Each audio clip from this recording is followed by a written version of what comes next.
ছিল সেই দানব ফ্যাসিস্ট শেখ হাসিনার বিরুদ্ধে মামলা দায়ের করা হয় নাই।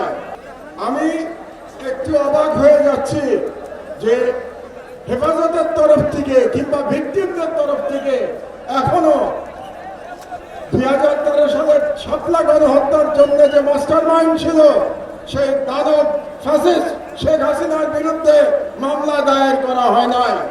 আপনারা কেন এখনো মামলা দায়ের করেন নাই আমি জানি না। আমি মনে করি শাপলা চত্বরে যারা গণহত্যার শিকার হয়েছে তাদের প্রত্যেকে শেখ হাসিনার বিরুদ্ধে গণহত্যার মামলা দায়ের করতে হবে, এটাই এক নম্বর দাবি। দ্বিতীয় কথাটি আপনাদেরকে আমি বলতে চাই, আমরা মুসলমান, উম্মার প্রতি আমাদের ভালোবাসা থাকতে হবে।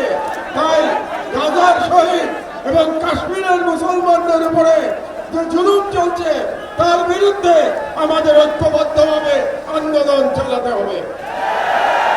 বান্ডেল থাকলে প্রতি সেনমানিতে টাকা বাঁচবে। বিকাশ সেনমানি বান্ডেল কিনে জিতুন প্রতি লেনদেনে। 3 নম্বর কথা আমি বলতে চাই, আমার বক্তব্য দীর্ঘায়িত করব না। এখানে অনেক ওলামায়ে একরামরা আছেন যারা মূল্যবান বক্তব্য দেবেন। আপনারা নারী নীতি নিয়ে প্রশ্ন তুলেছেন। এ ব্যাপারে প্রথমে ডক্টর ইউনূস সরকারের প্রতি আমার একটি প্রশ্ন আছে যে আপনারা কেন অপ্রয়োজনীয় ইস্যু তৈরি করছেন? নারী কমিশন করবার জন্য জুলাই বিপ্লবের তরুণরা জীবন দেয় নাই।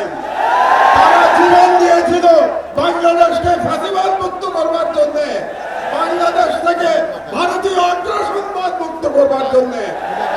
আপনারা সরকারে বসেছেন যাতে করে বাংলাদেশে আর ফাঁসিবাদ ফিরে আসতে না পারে।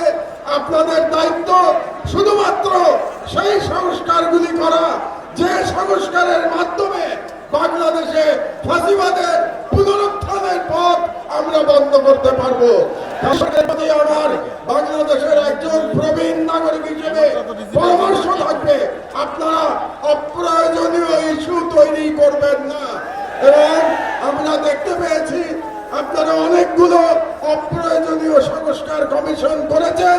এই সমস্ত সংস্কার কমিশনের কোনো প্রয়োজন ছিল না। আপনারা রাষ্ট্রের সম্পদ এবং সময় নষ্ট করেছেন।